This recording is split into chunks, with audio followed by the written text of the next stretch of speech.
Hi, this is Franny with Kaizink. I am just showing you my improvement. I removed a ton of the clutter off of our rack here. I organized the safety section, included a little hoodie section. We have our t-shirts, we have some polos here.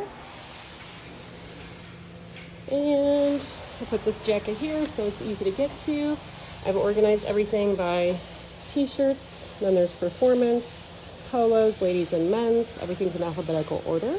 And we have button-down shirts, long sleeves, some jackets, and some more hoodies.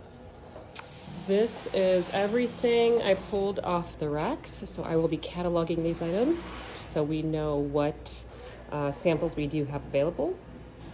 And then, although this wall is nice and neat, I think we can lean out all of those hats and make it a little more organized. And that is my improvement. Thank you.